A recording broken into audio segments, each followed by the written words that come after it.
अस्सलामुअलैकुम वीवर्स, कैसे हैं आप सब लोग। उम्मीद करती हूँ कि अल्लाह ताला का फजल करम और उसकी रहमत आप लोगों के साथ शामिल हाल रहे। और आप लोग जहाँ कहीं पे भी रहें, पाकिस्तान में हैं, पाकिस्तान से बाहर हैं, तो खुशी के साथ, सलामती और सेहत के साथ रहें। और जो मेरे घर में भी लोग हैं, मेरे बच्चे हैं, मेरे शौहर हैं, अल्लाह ताला उनको भी सेहत और सलामती दे और अच्छी ज़िंदगी दे। मैं उनके लिए पुरखुलूस दुआएँ करती हूँ कि वो ज़िंदगी के हर मामले में कामयाब हों।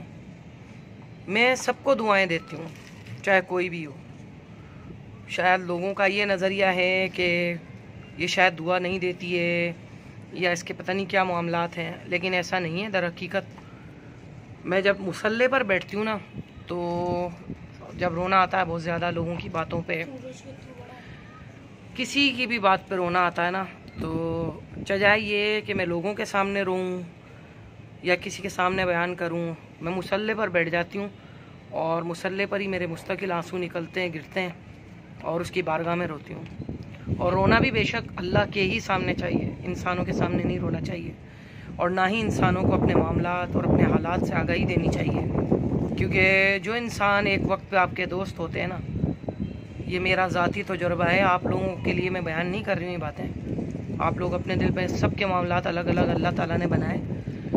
तो मेरा ये तजुर्बा है कि जो लोग आपके साथी होते हैं ना, और आपके दोस्त और आपके हमदर्द नज़र आते हैं आपके अच्छे वक्त में, जब आपके साथ सेहत भी हो, आपके साथ जवानी भी हो, आपके पास पैसा भी हो और आपके पास हर तरह के वसाइल हों, खुशियाँ आपके दर की बांधी हों, तो लोग आपके इर्द गिर्द मंडलाते हैं और आपके इर्द गिर्द रहते हैं। मगर जो ही आपके हालात और आपके सेटअप चेंज होते हैं और आपकी ज़िंदगी बदलती है ना, तो जो लोग आपके दोस्त होते हैं ना, वही आपके सबसे बड़े दुश्मन बन के निकल कर आते हैं। तो ज़िंदगी में कभी भी कुछ भी करिएगा, इंसानों पर भरोसा नहीं करिएगा। भरोसा करना है ना तो मेरे रब की ज़ात पे करें कि वो पता नहीं आपको फ़र्श से उठा के और अर्श पे पहुंचा दे। वो अल्लाह की ज़ात है। अल्लाह ने जो करना होता है ना, वो होकर रहता है। मुझे अंदाज़ा नहीं था कि मेरे 1K सब्सक्राइबर होने जा रहे हैं और हो जाएंगे। मुझे बिल्कुल अंदाज़ा नहीं था। मुझे बस था कि नहीं चलेगा, बस मैं डालती रहूँगी। अगर मैं ज़िंदगी में नहीं रही और मैं मर गई, मेरी मौत किसी भी तरह से हो गई वाक़ई, क्योंकि मौत और ज़िंदगी का भरोसा नहीं है, इंसान को उस चीज़ का सोच के रखना चाहिए।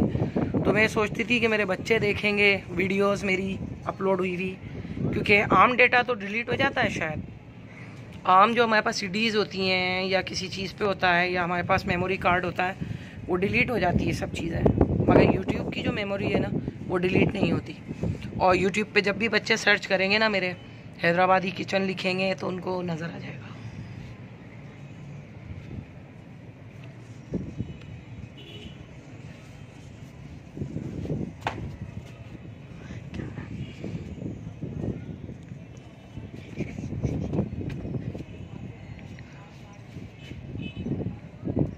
बस अल्लाह ताला सेहत तंदरुस्ती वाली ज़िंदगी दे और किसी का भी मोहताज ना करे।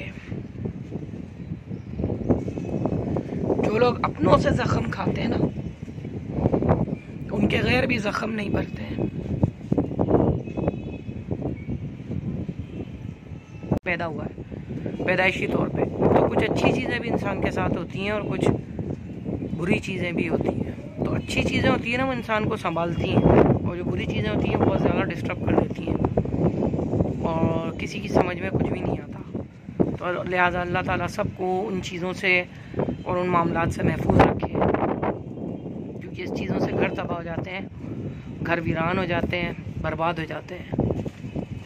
आप लोगों से बस इतनी सी दरख्वास्त है कि जो जो मेरी वीडियोस को देख रहे हैं ना, मुझे कमेंट्स आते हैं उन लोगों के, मैं उनकी तहे दिल से शुक्रगुजार हूँ कि वो लोग मुझे वॉच टाइम देना चाह रहे हैं और मेरा वॉच टाइम कंप्लीट करा रहे हैं। यहाँ पे नाम मेंशन करना अभी मैं मुनासिब नहीं समझ रही हूँ, क्योंकि ज़िंदगी के भी कुछ मामलात बहुत अजीब व गरीब चल रहे हैं। करूँगी उन लोगों का भी शुक्रिया अदा और उनका नाम भी मेंशन करूँगी, लेकिन आप लोगों की सपोर्ट की ज़रूरत है। आप लोग सपोर्ट करें, वीडियोज़ को आगे तक पहुँचाएँ और जल्दी जल्दी सब्सक्राइब करें चैनल को।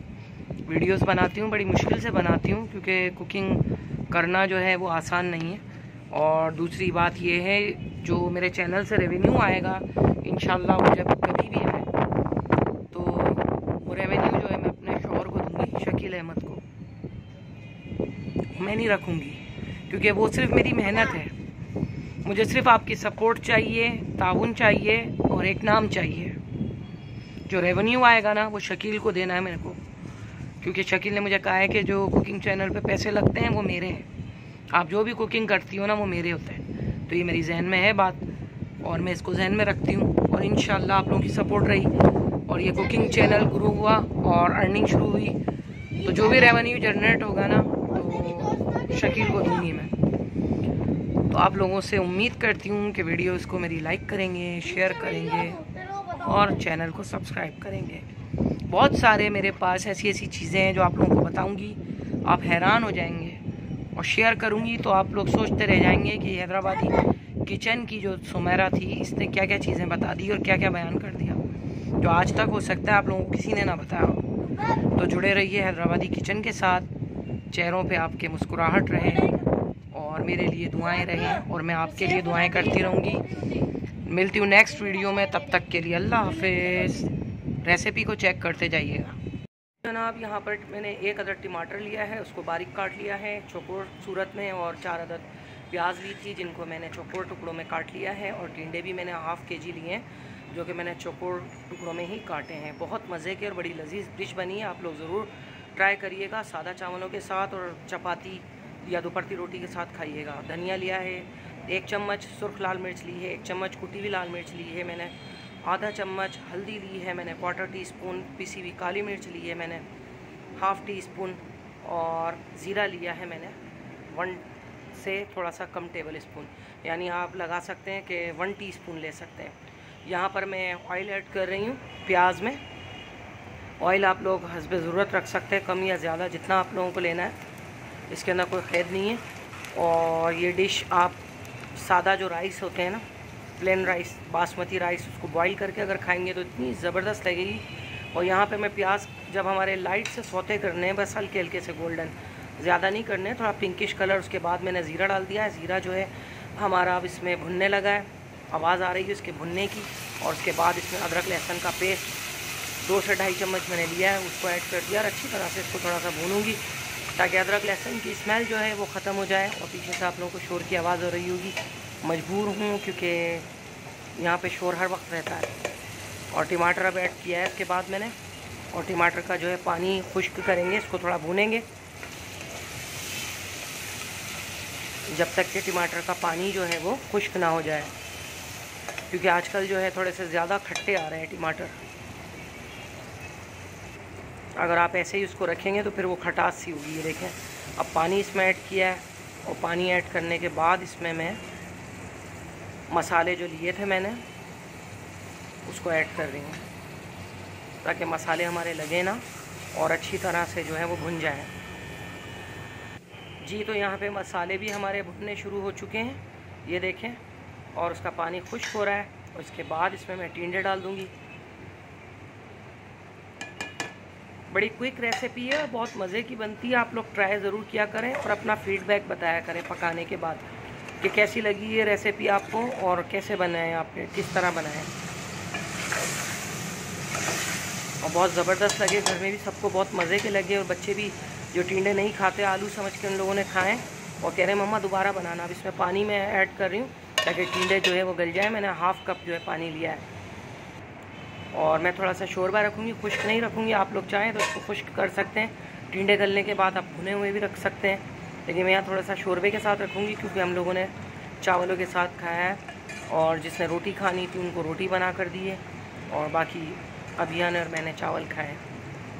ये देखें बन गए, इतनी ज़बरदस्त से खुशबू आ रही है इसमें। आप लोग एक मरतबा ट्राई ज़रूर करिएगा इस रेसिपी को। अब इसके बाद जो है इसमें 1 अदद हरी मिर्च कटी हुई और हरा धनिया कटा हुआ जो है वो ऐड कर दूँगी, और थोड़ी सी इसमें कतरी हुई अदरक भी डालिएगा। अदरक जो है वो बारीक टुकड़ों में काट लें, आप लंबाई में काट लें या छोटे छोटे बारीक टुकड़े काट लें, बड़ी मज़े की लगेगी। और मुंह में उसके चंक्स आएंगे अदरक के, तो बहुत फ़ायदा करेंगे आपको, पेट के लिए भी बहुत फ़ायदेमंद है। और टिंडे थोड़े से बादी भी होते हैं, तो पसंद आए रेसिपी तो लाइक शेयर करिएगा।